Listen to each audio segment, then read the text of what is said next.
And thank you, Millie. I have yours. Where are you, Millie? She's not here today. No, it was just here. Millie? No, Millie just dropped it off, so I got Millie's. Oh, I was thinking. So, yeah, and then eventually, I guess today might not be the day, we are going to do the summary form. Some of us missed that day. Remember, Nanetta, it was a low day. We did like balancing on our legs, getting up from the chair, and then we walked 10 feet forward and turned. So that was the only thing. Some people missed that. Sorry, I'm referring to the 11:30 class. So this is getting bigger than we know, and thanks so much. We're so excited. And I'm so glad we got to meet Dr. Justin at The Healthy Body, Healthy Mind. Please follow Delia because she has a beautiful video complimenting the day and kind of a roving reporter of the day. It was a lot of good energy, right? A lot of good people. We were just saying. Really good event. Really cool event. It was all uplifting things in the community that can serve you, whether it be, you know, physically, mentally, or emotionally, all of the above. Yeah, I always like all go social. encompassing. It was so good. Yeah, but we're so glad that Dr. Justin is here. Thank you for your time and your efforts. Thanks for having me. And this just went off. Oh, no. What happened? Oh, maybe it's just time's out. Timing out. Hear Oh, me. did this just go to sleep? No. No, my computer did. Okay, so. So Dr. Justin Vanderhoff from Ivy Rehab, there's so many, they're everywhere. I was driving in Poughkeepsie, New York on Friday to Marist College, and I even said to Dr. Justin, oh my gosh, Ivy Rehab is right on 9. Yeah. That was interesting. We're all over the place. So. They're everywhere, so thank you so much. Yeah, thank you very much. Hello, everyone. My name is Justin. So I'm with Ivy Rehab. I'm a physical therapist. I recognize a few faces here that have come to the office already. But we're located right on Route 10. Been in Randolph for about 3 years now, so we're growing nice and steadily over there, okay? So the presentation will be on fall prevention and maintaining your independence. Now, when I first made this presentation, I was kind of giving a lot of background on it, but it seems that you guys already know all that type of stuff. So we're gonna focus more on like the actual physical things that you can do in order to maintain your independence, okay? So we'll kind of breeze through the beginning a little bit. So yeah, everyone knows falls are seen in the older population. They are a marker of poor declining health and can quickly lose your independence after you experience a fall. Falling doubles your chance of falling again, and it's the most common cause of traumatic injuries, including brain injuries. So that's why it's so important. That's why we really want to make sure that everyone is safe as they can possibly be throughout their daily lives and when they're out in public. So this is one of the bigger ones. So one of the most debilitating injuries that we see in our office is hip fractures, and 95% of those come from falls. My grandfather himself too, he actually tripped at our house and fractured his hip. Thankfully he did okay. He got the hip replacement and did just fine. So half the people with hip fractures will not go home to live independently, which is unfortunate. A lot of times they end up in assisted living. And then you have this cycle of fear after you fall, and then it makes you not want to do things because you are afraid. Yeah, so then you get into that weak cycle where you start to lose your muscle strength, and then again, it increases your chance of fall again. And that's why it's so prone to happen again. Risk factors include older than 65, history of falls, visual impairments, any type of visual deficits, or hypotension, which is your low blood pressure, which can cause you to faint, pass out, or just be dizzy throughout the day. That's one of the things that we work on a lot in my office too. It's vestibular therapy. So we do a lot of balance training, vestibular and proprioceptive training, which is all very important to help prevent falling. So here's the fun stuff, the important stuff. Risk factors that we can control. Mainly, shoe style and fit. Looks like everyone's got pretty solid sneaker selection in here, which is good. I like the Hokas. You got them too? I like the Hokas Yeah, too. they're very comfortable. Yeah. So just making sure that you have a good fitting shoe, something that's not going to slide on and off too easily. You want something that's snug and gives you a good amount of support too. I will plug while I'm here because they're a great company, the Runners Haven in Randolph. Those people, they know their shoe, they know their footwear, they fit you for your shoe, and they make sure you have a good shoe. So yeah, at home, though, which is where we're most at risk to fall, avoid slippers, stuff like that can get caught, or you can slide off accidentally and then you trip because of it. Assistive devices and fit or use of them. I'll go into another slide on that, but they're just things that can make your day-to-day living a little bit more safe, by not putting yourself at risk by using them. Home environment and home safety. Again, I got another slide. Body mechanics, which is the big one that we talked about, and how we can do certain things to make sure you're doing it as safe as possible. Medication use, that's between you and your doctor. Make sure that you're not changing any of your medications on your own. That can cause things, like I said before, like dizziness, lightheadedness, and then cause you to fall in your house. And then sleep patterns and fatigue, that's self-explanatory. Make sure you're getting a good amount of rest, and that you're not overdoing it throughout the day, and listen to your body. So if you are having a lot of fatigue in your muscles, or even feeling it just like you're tired, make sure that you're being safest during that time, okay? So assistive devices. So these are the ones that will help make your life a little bit easier. If your doctor recommends that you get some sort of cane or walker, that's great to have because it's just going to help give you an extra limb to support yourself. So a walker is obviously more stable because it's 4 points of contact, where a cane is 1 point of contact. And in addition to even just giving you that extra support, you'd be surprised how much more people are aware of it when you have one. So if you're out in a public space and you have a cane, people will notice, maybe not bump into you or come as close to you because you have that thing. So it plays kind of a double role in that way. The grabber, great tool for picking things up off the floor if you do not feel comfortable that you can get it by yourself. That's that little one down in the corner there. They make telescoping ones that like flip out and fold and everything. So if you ever drop anything that's nice and light, you don't need to put yourself at risk by bending forward, putting your head forward. You can use the grabber to pick it up. Grab bars are essential in the home too if you're feeling unsteady, especially in places like the bathroom, getting in and out of the shower. They do make hardware installed ones where you would install it into the wall next to your shower or next to your toilet. Or they do have ones that are suction cup also. Yeah, be careful with those. If you see them, I would definitely be cautious, okay? Definitely go with the ones that are screwed into the wall. And then shower seat. The reason those two are like mainly bathroom orientated is just because things in the bathroom will get wet, they can get slippery. So it's best to have as much support as you can in those areas. Some shower seats, I didn't have a picture for this one, they actually sit kind of saddle over your tub, so that way you can sit outside of the tub, swing your legs over into it, and then scooch in, because that's the biggest fear of falling area is when you're stepping, going up on one leg to go over that tub.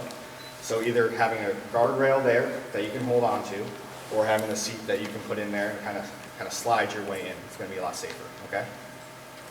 And if anyone has any questions or any comments to say, just let me know while we're going through. We don't need to wait till the end, okay? What is postural hypertension? Postural hypertension? So that's hypotension. I mean hypertension. Yeah. So that is when you are laying down. You can imagine your blood flow is being evenly distributed across your body. And then when you go from a laying down position to a sitting up position, that blood flow now decreases and goes down towards the rest of your body. So you get hypotension, you feel dizzy and faint in your head because of it. Thank you. Yeah, no problem. When I get up in the middle of the night, I sit first on my bed and wait a little bit so I don't jump up. And that's a very smart thing. That's one of the things I always tell people. Like I said, don't rush it. Take your time, listen to your body. If you're feeling like you're dizzy at that point, just sit, have a glass of water next to you at all times, because that can help increase your blood pressure because you're increasing the amount of fluids in your body.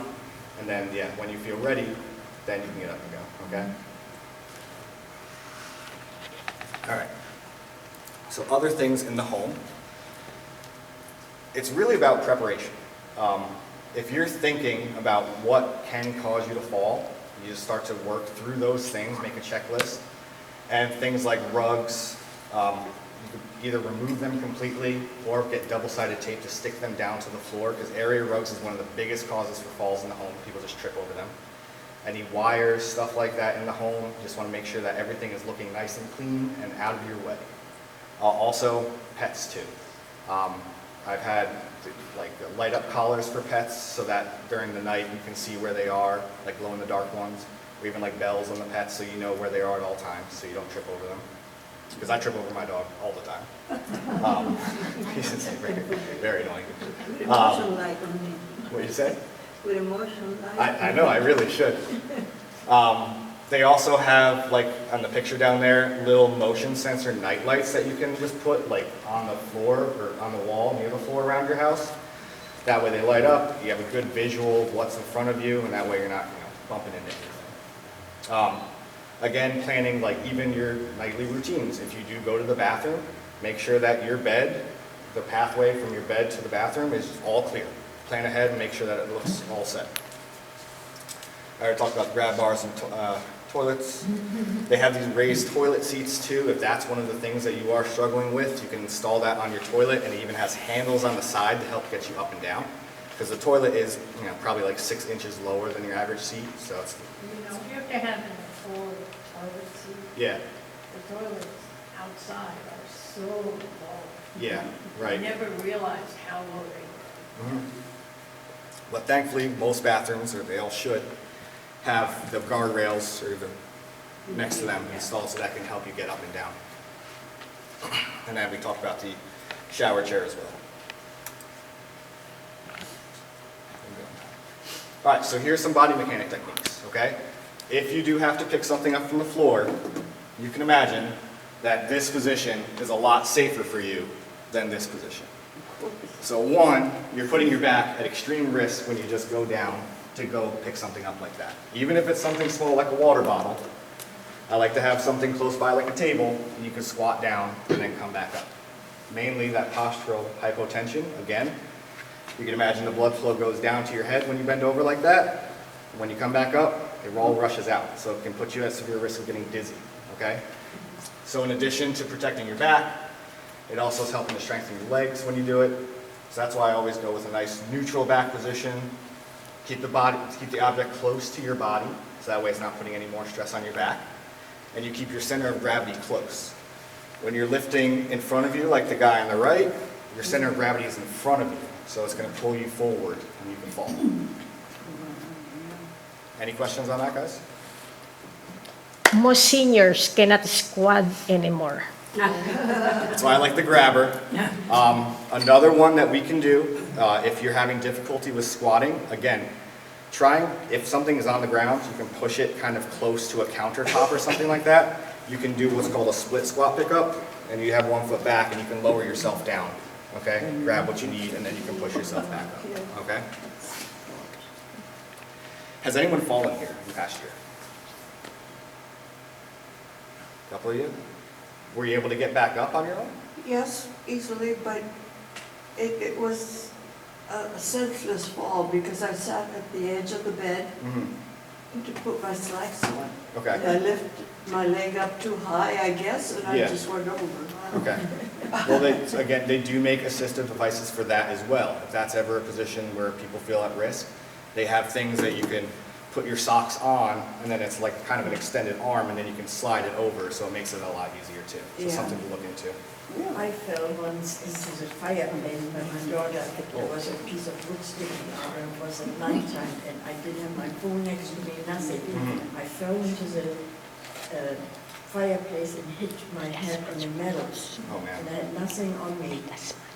But somehow I got up, I walked, I got ice, and then I went to sleep, and for about 3 weeks, black and blue, but I never went to the doctor. I mean, the dog came and she couldn't help me. Yeah. So it was silly for me to walk a different way, and which I came in to close a curtain, and it was nighttime, and here I was hitting my head on all the metal pieces. Yeah. Yeah, that's just stupid. I know. You just We gotta, all do them, like I said, planning ahead is the best we all thing. do them. So I will do one thing that's not in the presentation because, you know, if you're having difficulty getting up by yourself, the best thing to do is crawl to a chair. And then once you're in your chair, you can press up this way, take whatever the good leg is and put that up, and then you can just scoot your butt onto the chair, okay? So don't try and do a countertop or anything like that to stand all the way up. You're gonna wanna find a chair where you can just scoot your butt onto it, okay? In the fireplace, there's no shield. No. And that's another thing I'll say too, because you mentioned that you didn't have anything on you. I didn't, but it was a little deep, so I was able to hold it onto the top of the Yeah, fireplace. I'm sorry, I meant like nothing to contact Oh, anyone. You know, technology now, if you guys have smartphones, they make pretty inexpensive watches that you can attach to your smartphone to get contact to people, okay? Then you can wear it all the time. What's up, Jerry? Smartphone will call 911. Yeah. Yeah. Jerry? What's the best way to prevent backward falls? 'Cause that's a real serious thing. Doing what? I had a really bad fall 2 years ago, backwards, Yeah. going up Okay. up steps. And I was very lucky, you know, I didn't have brain damage, needless to Yeah, of say. course.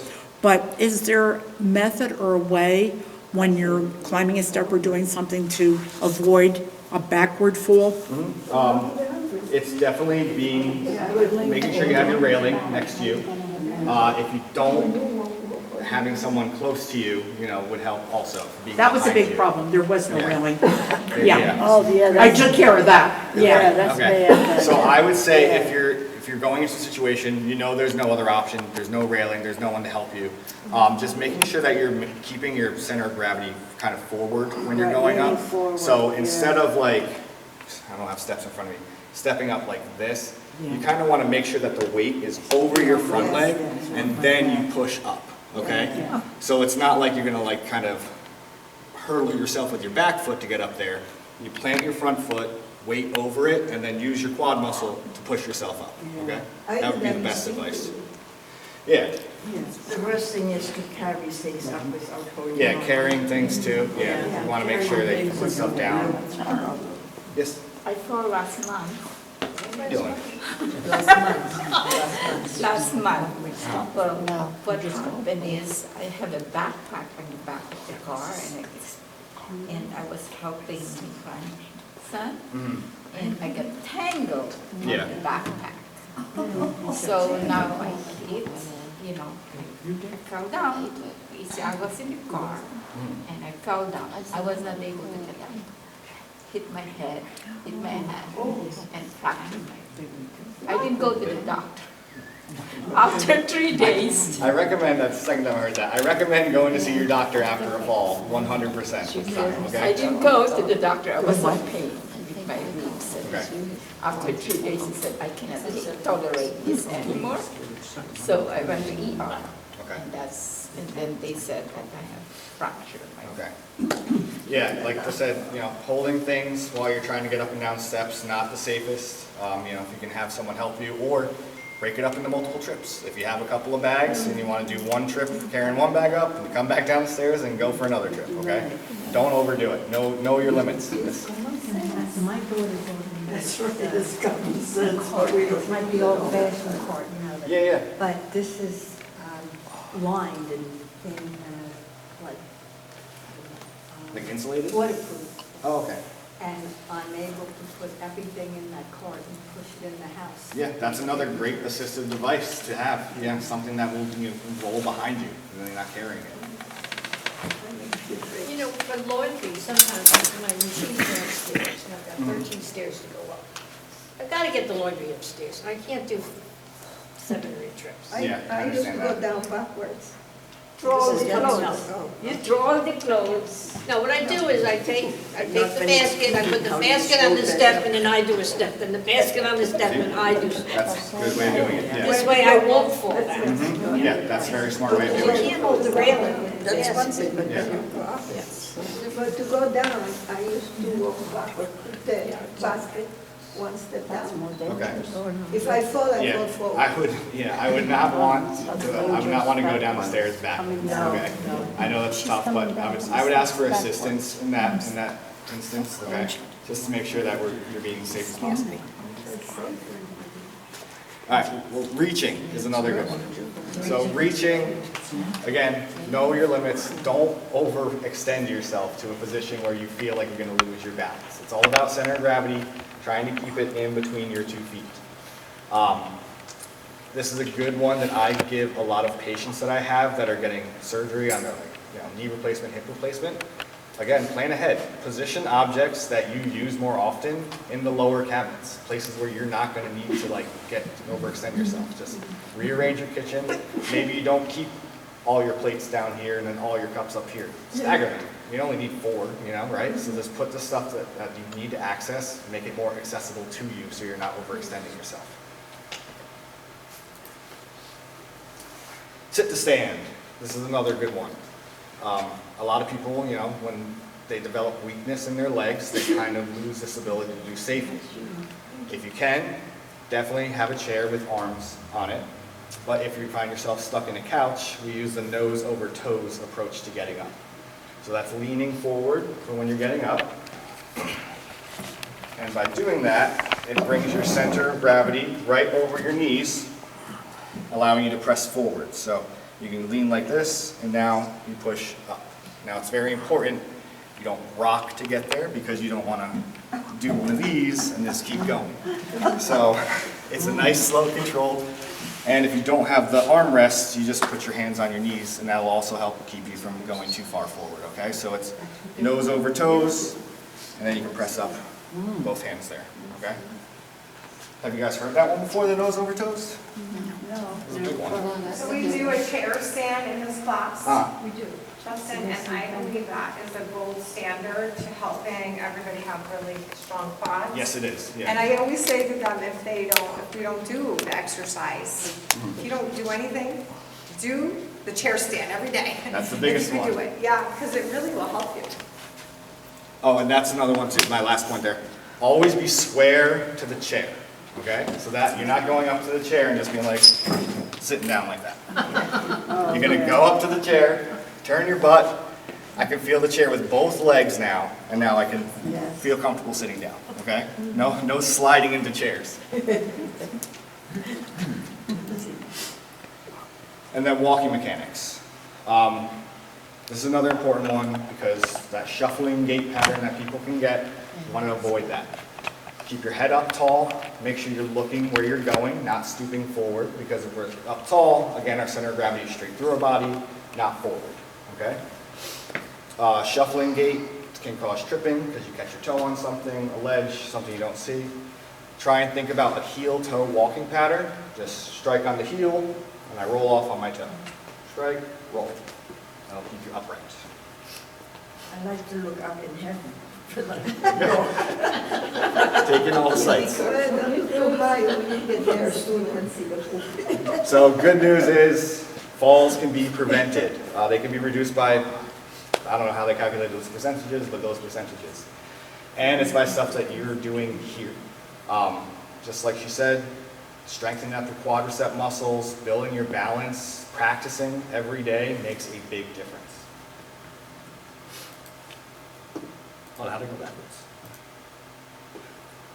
So they do have fall risk self-assessments. I have the website that I can put up here for you guys. It's just on the notes down there. But you can go through it yourself, take the test, and you kind of assess if you're more at risk than you'd like to be for a fall. Take action, be your own advocate. You obviously all are doing that because you are here right now. Oops. So in addition, strengthening your foot and toe muscles also. That's the ones that are your intrinsic muscles in your feet. And like I said before, when I said I'd treat vestibular treatment, that's proprioception. So that's your body's ability for your feet to tell you what you're standing on, okay? If it's an angle, if it's unsteady, if it's coming down off a step. So that's your body's reaction to tell you, all right, I need to push off either upright, to the side, forward, or back. There's something about the toes and the feet and the shoes. And the shoes. Because the more cushion you have in your shoes, you feel less the ground. So when you say keep your balance on your toes, they get rigid. So if foot doesn't really move the way you want it when you tweak your ankle, you don't have that control. I get what you're saying. So that's a big debate that a lot of people have, like especially exercising. Do you exercise barefoot? Should you exercise with a flat shoe or a supported shoe? Yes, you will feel more barefoot, but a lot of the times, you know, it's better to have the support from your foot first, and then that will help actually make you more stable all the way up. So if you can imagine you have a flat foot and your foot rolls in like that. So if my foot's here, normal, and I have a flat foot and it rolls in like that, my knee is now at more of an angle than before. So by adding the support from your foot arch itself, it can add stability up the chain of your knee and then your hip too. Does that make sense? Yes. Okay. But what I was saying is that if you twist your ankle, you have no control. So the sole is too high compared to the ground. Gotcha, that's everything. Yeah, but like I said, don't do that then. I'd much rather have the support for my lower extremity, and then also that, I mean, that goes right up to the low back too. So I'd rather have a nice solid sneaker, not cushion, I would say it's more support than cushion, and then that way, you know, it feels more stable, okay? Yes? I just want to add about chair. Don't sit in an Adirondack chair. Yeah, that's a good one. Adirondack chairs are rough for everybody to get up out of. Adirondack chairs, you know, the ones that like people put by lakes and stuff, they're like low to the ground, they're slanted back. Yeah, they're not easy to get up and out of, so I would not recommend that at all. Chairs. You know that deck chairs pick up an animal. Oh, there we go. So that's my contact information there, my email. I have cards up here for everybody too. We were chit-chatting while we were going through the whole thing, so there's not like a lot of Q&A at the end, but I have 4 minutes, so anyone has questions that they want to ask. Where are you located? I'm located in Randolph. I'm right on Route 10, on the corner of Dover-Chester and Route 10. Where the dentist is. Across from there. So where the dentist is the brick building, we're the ones with all the windows and stuff. Yes. Yeah, 7-Eleven Route 10. Yeah. See the sign. Yes, sir, we have a big sign there. So you're cutting corner to the dentist? No, we're straight across 10. They're on west, we're on east. Okay, all right, okay. Yeah. But I'll plug myself and I'll ask a question.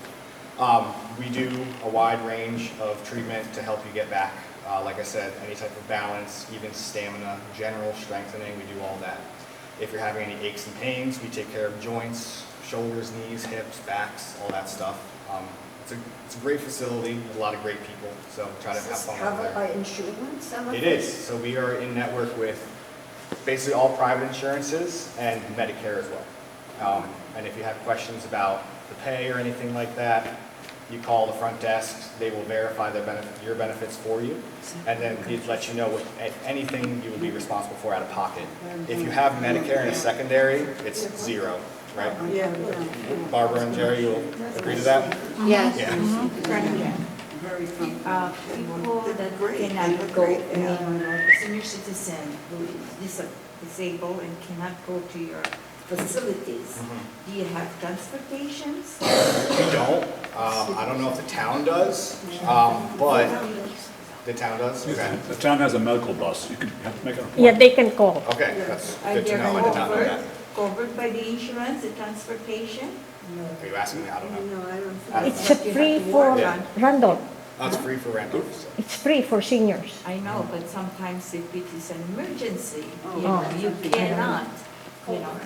But some facilities has transportation services, which is very, very convenient. Yeah, I will also say, so if someone is homebound, sorry about that. If someone is homebound, cannot leave, Atlantic Health does also have home physical therapy services. We don't, but Atlantic Health does. And then also, just saying, with Medicare, you do need a doctor's prescription to come to physical therapy, all right? But you can get that from PCP, you can get that from an orthopedist, whoever, all right? Why is your company called IV Rehab? I have no idea. IV was started up in Westchester in like 2004. It was long before I joined the company, so I have no idea why they're called IV Rehab. I don't know. How many weeks normally the doctor has to sign? So a typical prescription is about 4 weeks. They'll either put you on for a 2 or 3 time a week, 4-week program, and then, you know, based off of how you're progressing, we would send notes to the doctor, kind of tell them, you know, what you're still lacking, what you made improvements in, and then they would judge if they want continuation of care or just discharge. This is different than chiropractic, right? Yeah, chiropractics is a lot of hands-on stuff. We also do hands-on stuff as well, but it's definitely more exercise-based. We're trying to get your muscles to, you know, grow and then sustain. That way you can kind of keep your strength and independence. Okay.